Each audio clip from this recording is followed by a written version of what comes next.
Shanti, Shanti, Shanti.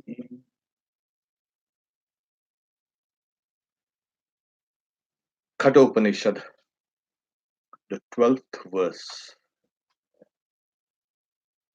Swarge loke na bhayam kinchanasti, na tatra tvam na jaraya vibeti, ubetirtva ashanaya pipase, shokati go modate swarga loke.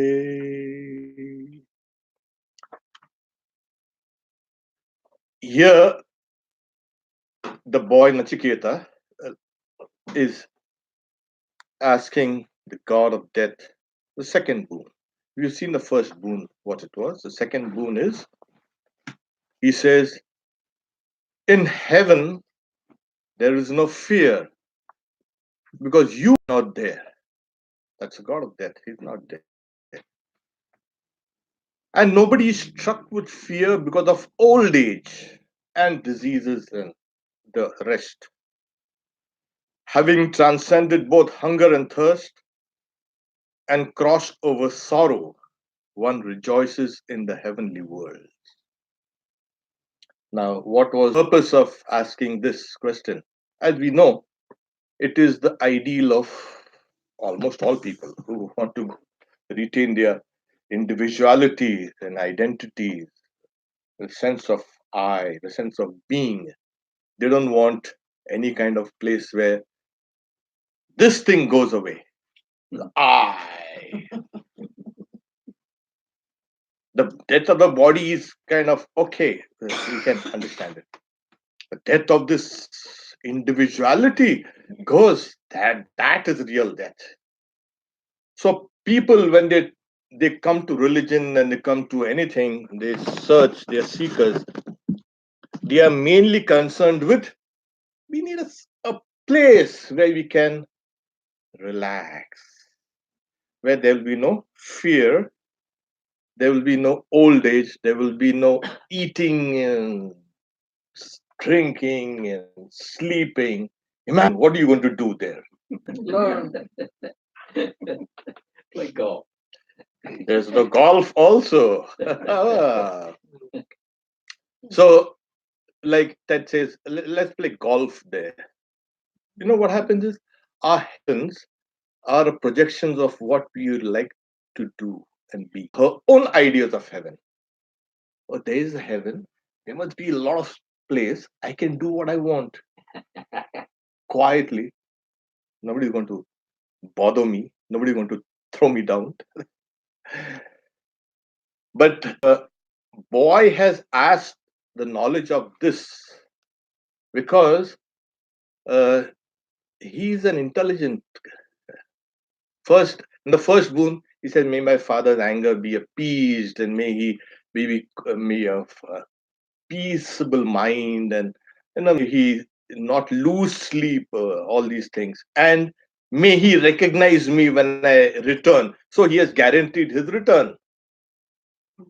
Yeah. Now, yeah. He could have stayed there. No. This boy, he's not an ordinary guy. He's 10 or 11 years old, but he's leading up to his main question. And the god of death he's kind of unaware, or maybe he's aware, he's playing along. Yeah? So this question is a kind of a step towards that final question, the third boon. And besides, happens, he would like to know what exactly is this place from where I can launch myself. It's a ideal for many people, yet for him it's a launching pad. Okay. Now, ordinarily, yeah, he asks for the second boon. Yeah, this heaven. And he says, in heaven there's no fear. And there shouldn't be. Why should there be fear? Why? Because you are not there. His lordship, that is his, extend only in this realm. He stays up in the in the realm of the fathers.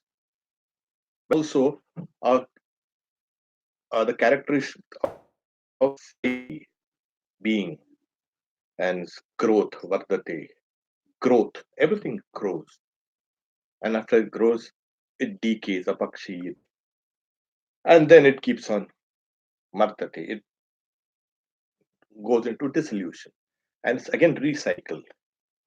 The whole universe is a kind of a recycled, entity. Things are being recycled over and over and over again. And these transformations are there. They are so real to us because we are very close to this transformation. Because his body is being transformed. What's going to happen? What's going to happen? Your body wasn't there before you were born. Now it's come. It's transformed. It will go the transformation way. These are laws of nature. Nobody can stop them. So nobody is struck with fear because of old age. And there you see, you take care, everything. Yeah. Hey, you have almost infinite time. Having transcended both hunger and thirst, there. What do you do? No cooking, no laundry today.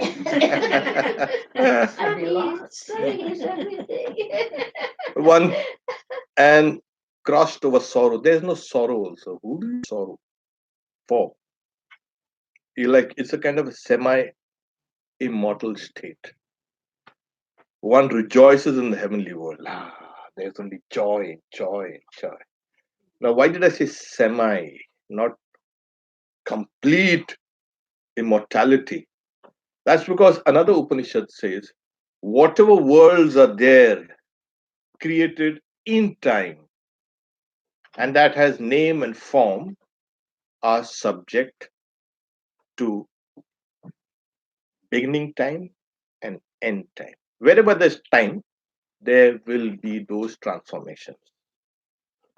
So, absolute immortality in a body or in a subtle body or in a causal body is impossible. We were just talking about two things are there. There, yeah, Yeah, there are two things. yeah. Infinity. Everything has a kind of a combination of two things. One is forms, and another dimension within this is the formless dimension. For instance, the body has a form. The mind, that's why it's difficult to find. Where's the mind? It's formless. But then we have a mind. Oh, yes, you do have a mind. It's like pouring water in a jar. Take that same water, pour it in a cup or in a plate or anything. The water takes a form of that. So the mind, that formless mind, has taken the form of the body and the brain and the nervous system and the lymphatic system and immune system and everything. Oh, there. So where's the mind? The mind has become the body. It has become form. So, but is the mind only that? No. There is an element of timelessness because it's formless. And then, of course, holding on to this idea, we can go higher and higher and higher. So that's the reason why the Upanishads say there are two forms, defined and the undefined. How do you define the mind? Well, the mind is restless, and I feel sad, I feel happy. That's just a kind of an indication. Oh, it's like this, it's like that. But you have not spoken what's the mind. It's like, what's a cow? Well, the cow has four legs, it has a tail, and it has a horn, it has 2 ears, and it got like a kind of a four-chambered stomach. But you have not described the cow characteristics. What's cowness? So the defined and the undefined, everything is a combination of these two, the forms and the formlessness. So that's why we are a combination of the finite and the infinite. Okay. Yeah. Yeah. So Yeah, fine. I'm Yeah. with you. One rejoices in the heavenly world. Okay, fine. We have gone there. Now, what happens is when we come to Vedanta, the first step is one should discern between the real and the unreal, nitya and anitya vastu vivek. So yeah, and then second is giving up all fruits of actions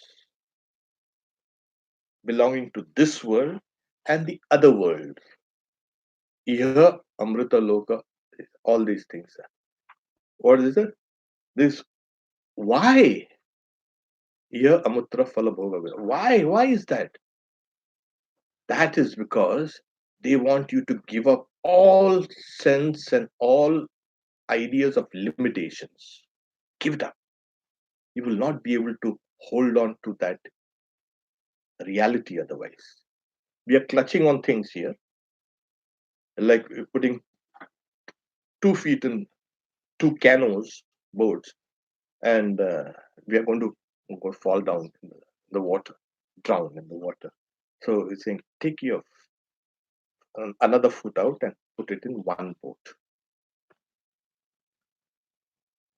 He never asked the question, is tell me or show me what's hell like to bring the idea of pain and anxiety and trouble and terror that will make us recoil immediately.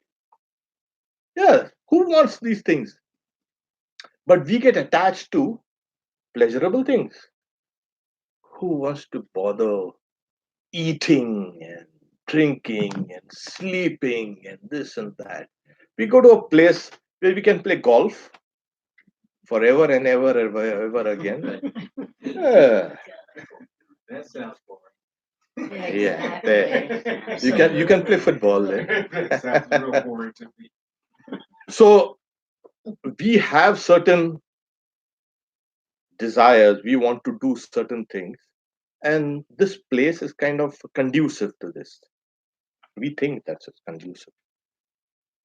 So the idea of giving up does not come here very easily. Yes, it doesn't come when you are in a kind of a very pleasurable sensation. You want to give that up. Well, no, I'm happy here. So this is Nachiketa, the boy, also kind of testing himself. What's this thing on the personal level and on the collective level? People want to go there. Let's give them a chance. Those who don't want to go to the very highest, they want some kind of ad hoc goal or kind of a small goal. Let's give it to them. Something like that. Now, when you want to go to heaven, there is a verse in the Vedas that is said, Swarga Kamo Agnihotram Juhyat. If you want to go to heaven, if you have a desire for heaven, you perform the Agnihotra sacrifice, the fire sacrifice. Agni is fire. You perform a fire sacrifice. It's kind of a special fire. Now, this fire sacrifice has two parts. One is the external, the visible. You take fire. I mean, ignite pieces of wood, and then you put these oblations into a fire. The whole process. You chant the mantras and this and that. There's another internal part of this very, you can say, sacrifice. That is, it is called meditation or upasana. If the meditation part is not synchronized with the external, the ritual part, it's useless. Yeah, there are users in the sense of you'll get some kind of merit in that external. You just do the external. You keep on, oh, what's that? Hey, you're not in that meditative state. And that's the reason why they say if any sacrifice you've got to do, you've got to combine both. That's the karma and the meditation, upasana. And this has been the kind of a mm, central point in a lot of debates. Advaita Vedanta says dispense with these kind of rituals. Just take the meditation part. And so in the Upanishad, some of the Upanishad, some Upanishad starts with the huge horse sacrifice. In the old days, the kings used to perform this horse sacrifice, Ashwamedha yajna. Now, in the Upanishad, the concept of the horse is taken. The the person is visualizing the horse. There is no real horse here. Its back is the heaven. Okay, its belly is the intermediate region. Its legs are the earth. No, now what happens is as you are conceptualizing this creation, it has to be done in the form of a kind of an old sacrificial horse. Because these guys were used to seeing these things, they used that same imagery to give you a larger conception, not only of yourself, but of the universe. You are now meditating on the universe. Okay. So in the Upanishad, we see a departure from the purely ritualistic religion. So in the beginning of the Vedas, there was just ritualism. Then we had uh, a lot of, you can say, sages who said, no, the ritualism has to be combined with meditation. So we had these brahmanas in the sense of these rules. And then they also told you, so the middle section is kind of rituals and meditation, combine both. And even this puja that we do, it has two aspects. We see only the external aspect, but there is an internal aspect. Those who perform puja, they have to, hmm, Where's the universe? It's inside. yes, it's inside. Inside. Yeah. For that matter, the external world also is inside. You perceive the external world inside. Yeah. Yeah. So this is the boon. Why did he ask for it?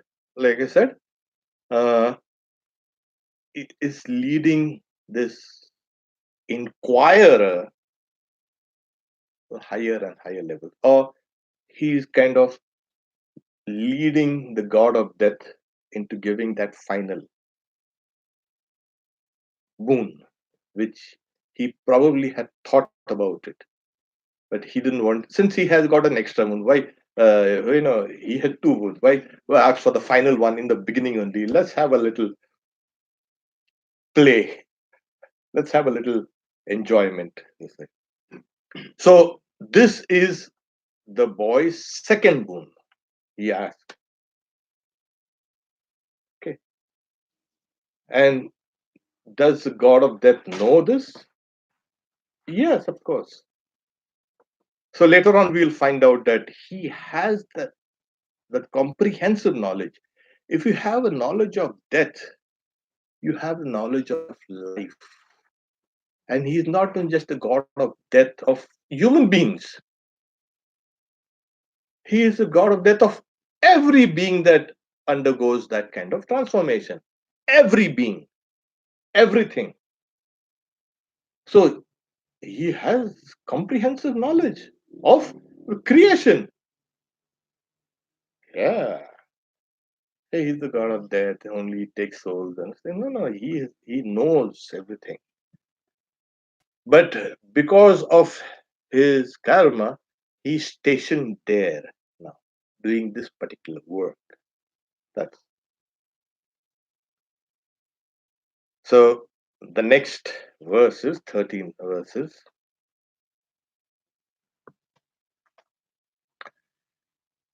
Satvam agnim swargamadhyeshi mrityu prabrohe tvam shraddhadanaya mayam Svargaloka amritatvam bhajante etadvitiyena vrinevarena. The 13th, that of that you tell me who I am full of faith. Tell me. I'm not a kind of a run of the mill. I'm not just a pleasure seeker. I'm not just a kind of a hopeless, useless guy. Yeah, that's important. A spiritual aspirant will have that kind of confidence. What is fire linked to there? Yeah, we'll come down to that. The dwellers of heaven get immortality. This I ask for through the second boon. As you know, this is second boon. So this is, you see, what happens is, like I said, he's not kind of quaking of death or seeking kind of uh, temporary pleasure or trying to escape heaven to heaven. I want to escape. Where do you escape? Heaven. I've been promised. Everybody's been promising me heaven. See, angel. Oh, the religious books and non-religious books also provide heaven.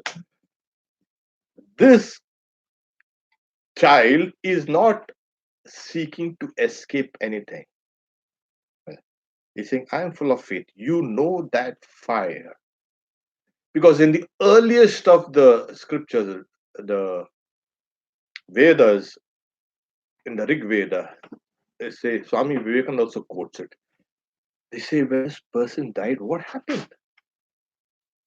Where did he go? Where has he gone? He was just here. Now that person is not here.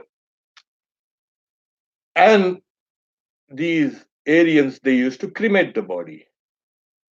Old practice.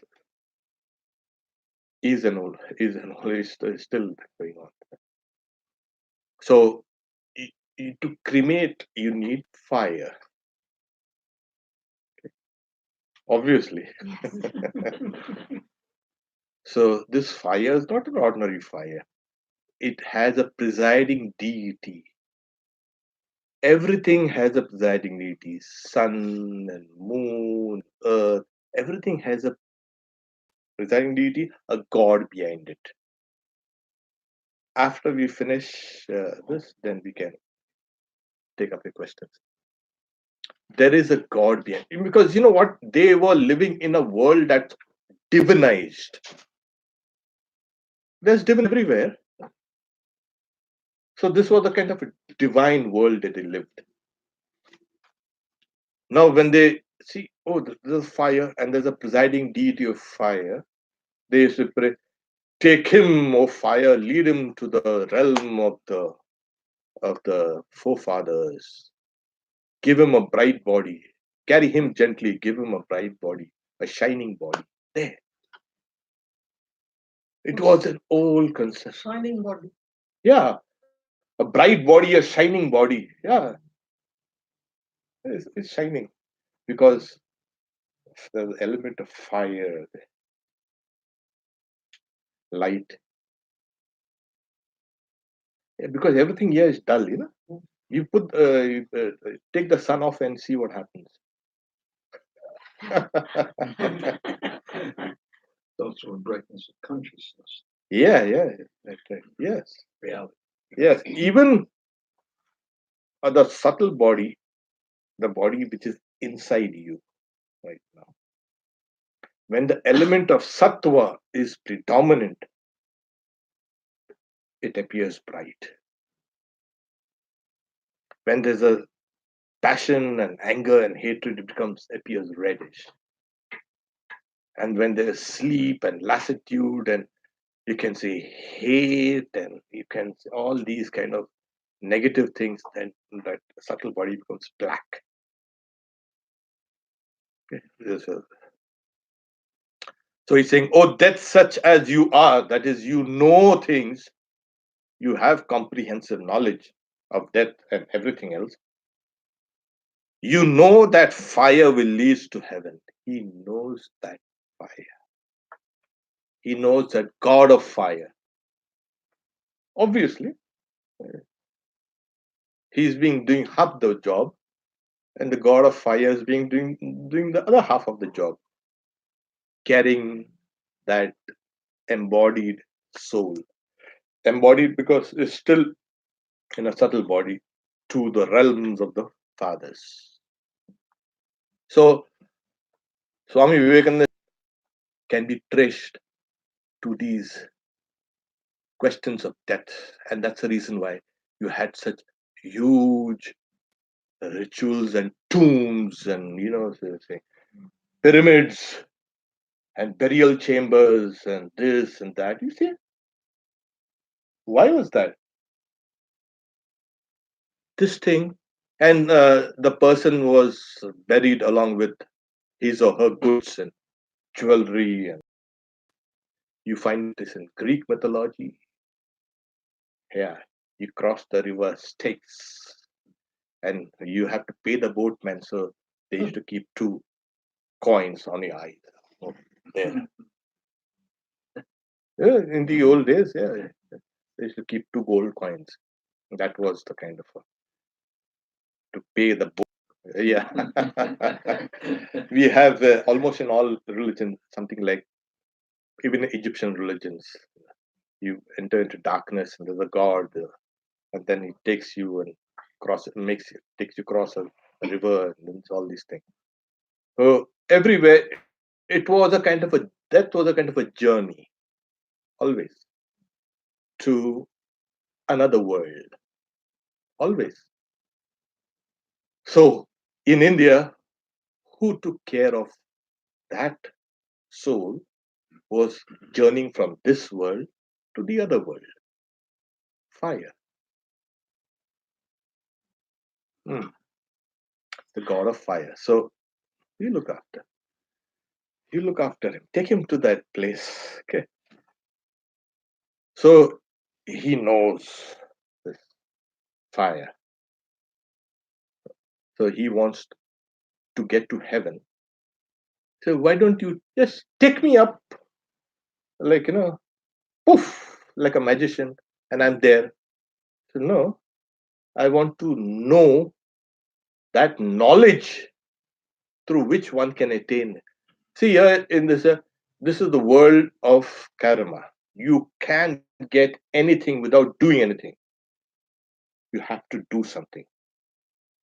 Nachiketa could have asked, I am interested in heaven. Take me there straight. No. Why did he ask for that knowledge that takes you to heaven? Because here in this universe, there's nothing so free. You'll have to go through, he would have to perform that sacrifice with the understanding that the God of death has given him, and then attain heaven. And that is a message for all of us. Suddenly you're here and suddenly you disappear. Where's he gone? Heaven. Oh, really? He never did anything to deserve that. You see, that guy, if that guy goes to heaven, I'm going to hell. I have some friends who are very good friends and they fall out and become the worst of enemies. And that guy's going to heaven. I'm going to hell. I'm not going to that same place. Imagine me in the same place as him.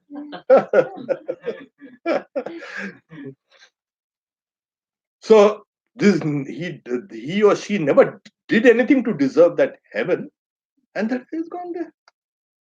That's what you say. You don't do anything. You have done all the rubbish that you are not supposed to do, and then you can go to heaven. No, this is the idea. You go to heaven through your own efforts, through your own knowledge. That is why this is because it will be kind of a incongruous, like Nachiketa is now there in the realm of the fathers, Pitriloka, and he could have just taken one step higher and gone there. But he has guaranteed his return here. So this he comes here. This is the world of karma. karma bhumi. This you have acquired everything through work. Everything. There's no free lunch in this. Nothing. So, so he would come here, then he would perform the sacrifice, then he would go straight to heaven. So, uh, this is what. So he's saying, of that you tell me who am full of faith. Yes, Shraddhadhana. He had that confidence that he will be able to learn this. You want a PhD? Yeah. Why don't you give me a PhD? He'll tell the professor. No, you've got to spend 5 years, 7 years, 10 years breaking your head in that library with reading loads and loads of books. If you're if the university is giving PhD, you could have given me straight. Why you want me to go through all this trouble? But then that person will be not a fit recipient of that PhD. That PhD without effort will be a kind of a what we will say. It's a terror for him or her. Yeah, somebody will come and ask a kind of a question that, but what kind of a PhD are you? So the same thing, this boy is asking that very knowledge. He wants to go to the whole process and attain it on his own steam, as they say, on his own strength. Nobody can save you except yourself. And grace. Grace is always there for everyone.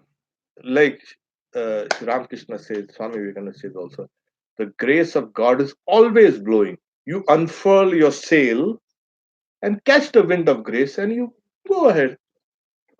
It's not that person, I'll give him more grace and I'll give him, I'll give her less. No, nothing like that. Nothing. It's all equal. It depends on how much you unfurl your sail. You catch that wind of grace and move ahead. So this is what. Simply catch more wind and more grace than the Yeah, Jessica. yeah. So there is a difference. Yeah, Perception. the wind, kind of metaphor. The the breeze of grace is always blowing. Right? So take it, unfurl yourself, you exert yourself. Yes, to purity as well. Whatever you do, that is not unfurl it. You do it to this, to that, to this, anyway. So he is full of, he's got that self-confidence. He's not that kind of groveling, please, God, please tell me. No. And this is the kind of an echo of when his father was leading all those decrepit old cows to be gifted. Faith entered into him. So he even told his father, "Hey, what are you doing? This is not good. This is not right." So he was full of faith there. His father saw it and he understood it. Now he's telling, yeah, I'm full of faith. So this is important. If you don't have faith in the words of the scriptures, you read it like a kind of a book or a novel or a fable or something like that. Faith transforms the world. And not even the Bhagavad Gita says, there's a whole chapter on 3 types of faith. We will come down when we, on Thursday night. That's tomorrow. That comes a little later, but then yo yat shraddha sayava. As is a person's faith, so is he or she. A person is not made of head and eyes and nose and ears and hands. The person is made of faith. If you have that faith, there you have everything. And the person should be read like that. That will be the index. How much faith that person has. Does he have faith in his relationship? Does he have faith in this work? Does he have faith in the goodness of people? Does he have faith in? You see, there are people, oh, kind of horrible. That are horrible. This world is kind of useless, hopeless. This, that. Person is faithless. Swami Vivekananda says one must have faith in oneself. He's saying if you have faith in your 330 million gods, and if you don't have faith in yourself, there is no hope for you. First, have faith in yourself. And that's what he says. He's saying, I call him an atheist who does not believe in oneself. The old religion said he is an atheist who did not believe in God. The new religion says he is an atheist who does not believe in himself. Herself. That is what this is faith. If you have it, you know what you are, you can conquer anything. There will be no obstacles. Because through that faith will come that work and the power to work. And you can transform not only yourself, but others also. So he says, I'm full of faith. Again. So that is when the God of death teaches him the science of going to heaven, the science of sacrifice. I'm not going to say dispute it or going to say this, there's an error in this and this is wrong and this and that. I will take it up completely. That is what happens when a student goes to the teacher. He is not going to dispute, he's going to learn. Why? Well, if I say that there's a chair outside and you say the chair there's no chair outside, you can dispute that. But certain super sensuous truths which the disciple does not have, which the guru has, you cannot dispute that. All this knowledge is super sensuous knowledge. So that's why they say, we read the Vedas, we read, oh really? So you're a super sensuous person now, because you've got all that knowledge. So it is written through a kind of a language, but there's another dimension behind that. It's speaking of things which are not ordinarily brought in by the senses. And that's why we don't have any dispute with science or any other thing. Oh, this is perfectly. It has to match perfectly. And that's why Vedanta has become so kind of popular, because the latest discoveries of science are just echoes of everything, what they had spoken about. And so this is sensory knowledge. This is necessary. But the Vedas and the Vedanta teaches you something which is, it does not teach you, okay. Yeah, you can learn how to bake bread or bake cake. I'll teach you. Do the Vedas like that? No. Do religious books teach you like that? No. No religion teaches you how to bake a bread or how to bake a cake and how to eat. No, it doesn't. So this super sensuous knowledge needs to have faith. The teacher is teaching that student. That person says, there has to be a speciality for the scriptures. Other scriptures, the Vedas are telling you how to bake a cake. Well, and any cookery book or cookbook can also tell you. So, is a cookbook is a Vedas? No.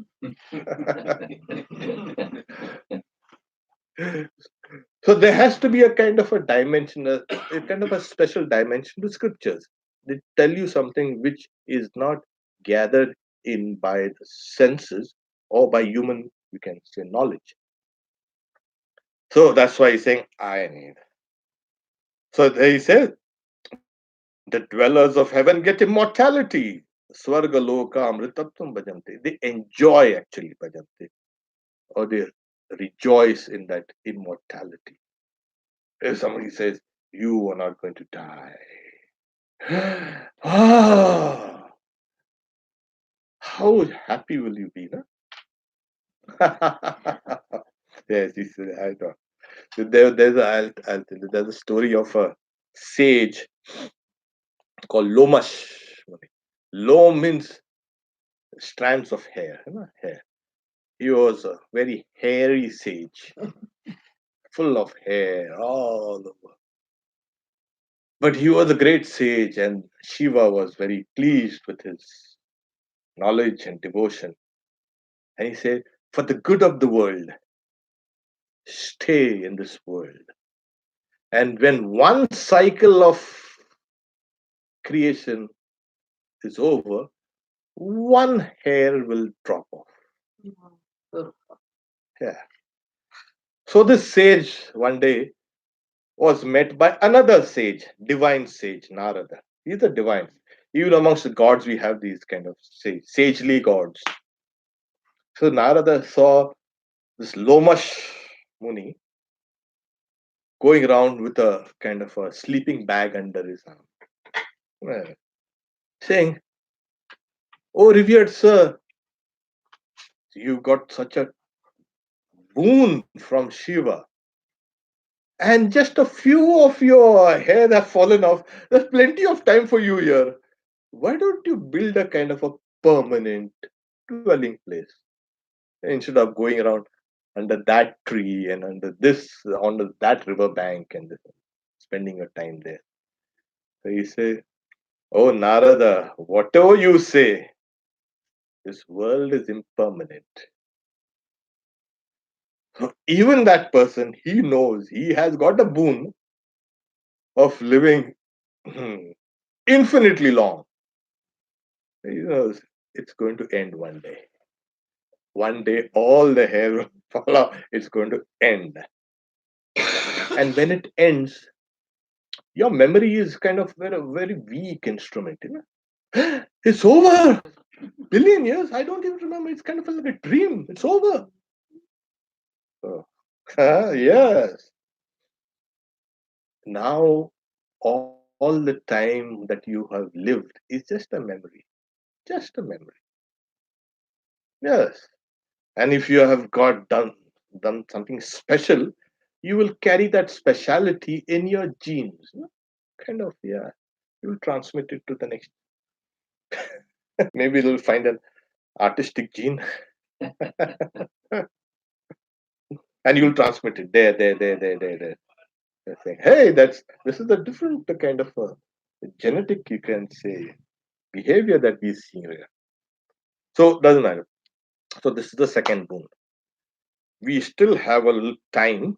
Hmm, I'll take this up. Then we'll next week we'll see it in full.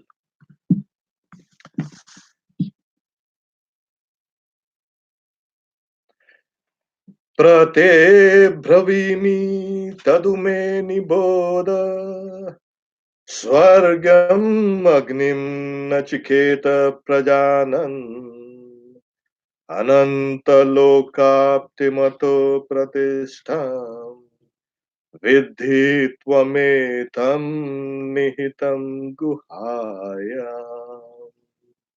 Yeah, so he says, the 14th verse is, "Oh Nachiketa, being well aware of that fire, that is, he knows about that fire that is conducive to heaven, I shall tell you of it. That very thing you understand with attention, that when I speak about it, you kind of become concentrated or be attentive. That very thing you understand with attention from my words, okay. That fire, which is the means of the attainment of the heaven, the extensive heaven, that fire which you asked for, saying, which is the support of this world. That fire is not only just an ordinary fire, it's not only just a God, but it is actually the support of the whole world. Yeah. Now he's giving out a tremendous secret here, the God of death. That fire you thought was a kind of just in the sacrificial, you can say, altar. It's no. The- This fire is the support of this whole world. Actually, this whole universe is one big sacrifice that's going on.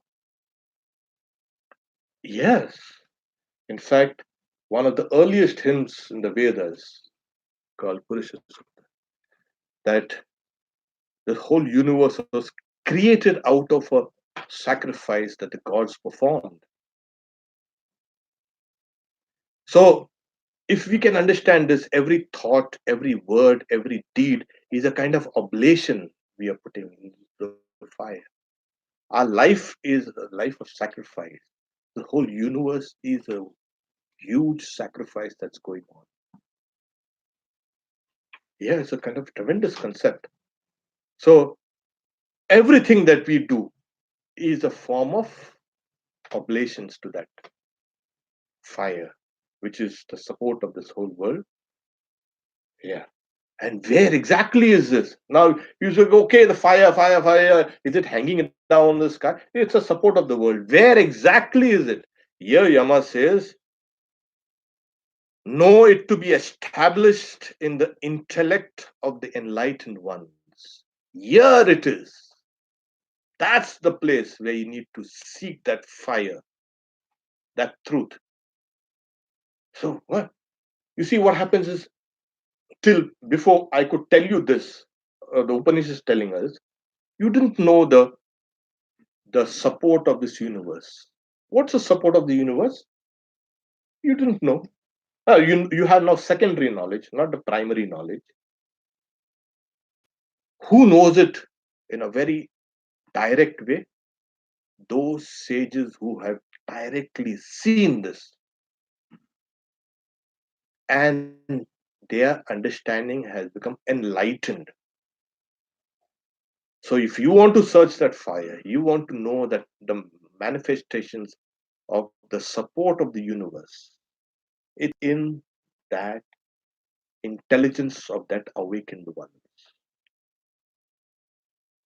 Yeah, that's tremendous. So, how do?